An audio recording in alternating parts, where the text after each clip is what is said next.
Yeah. Relationships is hard. It really is. Like, I can't see how y'all do it. Especially like when you've been in long-term relationships and then you've gotten out of them and then you like, okay, I'm done being outside. I want a relationship. Like having to answer to somebody or like check in and gotta answer the phone and gotta explain, like that shit get like, it'd be like okay in the beginning, but then after a while it'd be like, I ain't with this. I ain't. But that's the part of having discipline in your life where it comes in and it saves you and it gives you, if it feels that part of you that you say you wanted, that you didn't know that this is how it comes. What you wanted, this is how it comes. This is what you got to deal with, because relationships is just like having children. You gotta keep communication is key. It's like raising a child. It's like raising my partner to learn how to love me and be here the way that I need you to be here for me. And how do I do that? By communicating with you and talking to you and telling you the same things over and over again. And that's the part where we as a people, as adults, as people, we stop, because we don't want to do it no more. Like, I ain't got time for this. I ain't finna keep repeating myself. I just said this over and over. How many times I gotta keep telling you before you get it? Like, I'm tired of talking to you. Yes, this is what is required. You have to keep repeating yourself, like, because there's no way I'm gonna fully understand you until that one day or something I see or somebody else say the same that you say that finally gets to me. But that's how you know your partner is your partner and they care for you the way that they say they do, because they will stick through it with you. They will.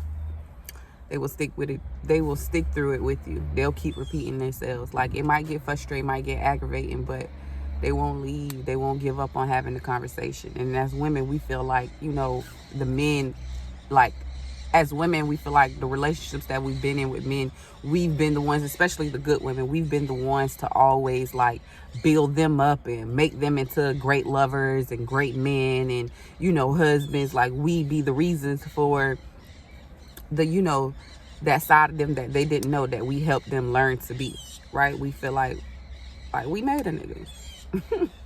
Period. Because we did. I made that nigga what he is for that.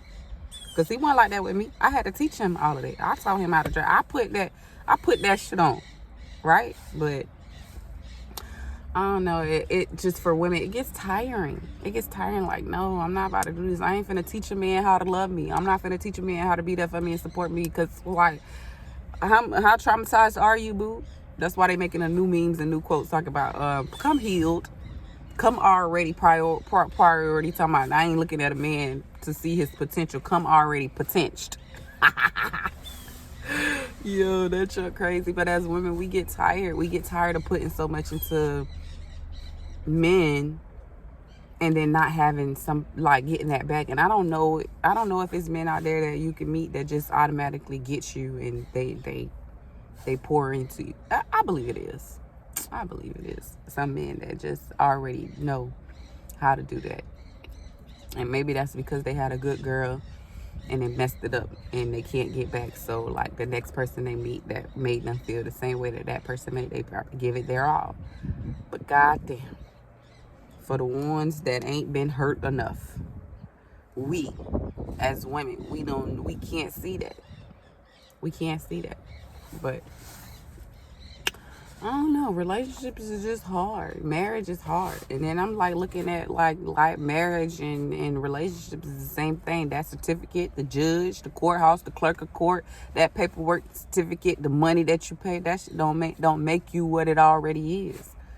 Because if I've been with you for 3, 4, 5, 6, 7, 8+ years, like, we married already. There ain't no paper gonna solidify that. All that do is put us in give us a legal right to make legal claims for them to tax you and take from you and for you to go through the most to get out of. So what that piece of paper do? Nothing, because boo, you was already married. We been together. We got children. We got a house. We got home. Like, we together. You are mine. God don't honor no paperwork or no ring. He honors the vow and the commitment that you made when you let this man come inside of you and do what he did and bring forth these kids. That's what God honors. This is my man. And I don't know, maybe my baby daddies, we were compatible because out of one of them, I was in love. You know, I can't say George. I grew to love George, the 84-year-old, my 84-year-old baby daddy. I grew to be in love with him because I wasn't in love with him again. It didn't happen like that. We'll get into that, but Cash Dad, I was madly in love with him. I was madly in love with this nigga. That nigga broke me down, broke me to my core. And I allowed it several times. But men be traumatized, abandoned, and, you know, there's lack of love from childhood trauma. And, like, if you don't deal with it, it does show up in your relationship, in your communication with your kids, with your communication in your relationship with business partners. And then if you have a significant other, is she gonna stay around to put up with that junk? Because I was dumb in love. I really was. But that's just how most women are. Like, we give our all. When we love hard, and nothing could show us or tell us in advance that how we are now, we're not gonna be later, unless I've made it up in my mind that no matter what, through whatever, like, we're gonna stick through it. And both individuals, man and woman, have to have that mindset. I can't make you feel that way about me if that's not how you feel. Or it could be real deal, like, sincerely feel like that person, that man could really feel like I want to get this person my all, I want to get this woman my all, I want to be, but it's just not the right time. And that's okay too. But the main thing is fucking communication. Sorry for talking like that, but I'm passionate about this because I want a family. I want a man, I want a husband without the paperwork. I don't need all of that. I wrote a song about that saying, what would you do if I did half the things you did to me? You always talking, so you never doing no listening. I gave you everything and I just wanted a new ring. Didn't need the papers cause I seen that switch up everything. Snap it. Just told that nigga I didn't need the papers cause I see that switch up everything. Baby, I just wanted a new ring. What's up? Just put the ring on my finger. Let a nigga know. But now these niggas out here, they don't even care. They see that ring and be like, you happy? And if a bitch that ain't happy, she could be like, alright. She had, but I ain't finna open the door because we been out here in these streets too long and it's just too much going on. So if you got that one that you care about and you love, especially if it's the mother of your kids, and you feel like y'all can work it out and you want to be with that, like, communicate with that. Because when you let me tell you something, a woman don't love nothing more than a nigga that communicate. You ain't gotta be emotional, you could be a man, but communicate. A woman loves a man that can communicate, especially his feelings, because I don't know what it is about men that is so hard for them to express how they feel, so they act out in anger and frustration and cussing a nigga. Like, I don't know, but just communicate. Find you somebody to talk to. So if you can work it out with your baby mama, if you want to work it out, just be like, look, I know I messed up. You was perfect for me. You was right. Like, come clean. Get right. Life is too short. And for anybody that used to deal with me in my past relationships, I don't feel like I'm at odds with nobody that I used to date. And I don't feel like if where I get to at a point, they're gonna try to blackmail me or nothing like that. Because I try to leave all my relationships like real, like in good terms. Like, we good. When I ain't got no beef with nobody, I ain't got an ounce of hate in my body for nobody, right? But yeah. I ain't call you baby mama, baby daddy, work it out. Get on good terms. Like, become co-parents. Start dating. Start just doing stuff just cause. Here you go. I'm just do it just cause. I know you ain't asked. I know, but here you go. Like, it's time to get it together. It's so much stuff going on in the world. Like, it's just too much. It's just too much. So I guess the moral of my story and the point of me communicate with y'all is just to say, like, communication is everything. Even if it feels like it's the hardest thing for you to do, or it's hard for you to communicate to this person, that person, tell them how to feel because you don't want to hurt them, or you don't want to see them upset, or you feel like you already know what they're gonna say or how they're gonna respond. Like, that's how you know you have to have the conversation. And it's okay, because at that point I give my partner a chance to choose how they're going to respond. When I don't communicate with them, I take that option and choice away from them, and then I choose for them. Like, I'm going to make you deal with this. I'm going to make you deal with this. When that's not right. I have a choice. I should have a choice. So communicate with me to let me know, so that I know how I want to move with this or not. And then I'll communicate with you like, yeah, I can deal with that. We can get through this. You know what I'm saying? But when you take that away from me, just like, yeah, you going to deal with it. Then now so much time came back. Now the truth out. Then it's just like, well, damn. You would have never told me. Now I'm hurt by that. Now that's extra. Nah, don't go out like that, man. Even when it's hard, even when it's tough, even when your mind is made up, like, communicate. And I'm sitting here, I'm thinking about my mom, because she called me the other day, and it just lit me up, because she just was like, I was just calling to check on you, and I was just like, that made me feel so good. Because I feel like a lot of people just look at me like I'm this strong person because I get up and I get on social media and I put on and I'm encouraging and I'm motivating and I show me being active, but that's because I can't sit in my that I'm dealing with mentally. I have to keep moving, because if I sit too long, if I let it dwell too long, I'm done. Like, I ain't just no ordinary type of anybody, so the devil come at me heavy.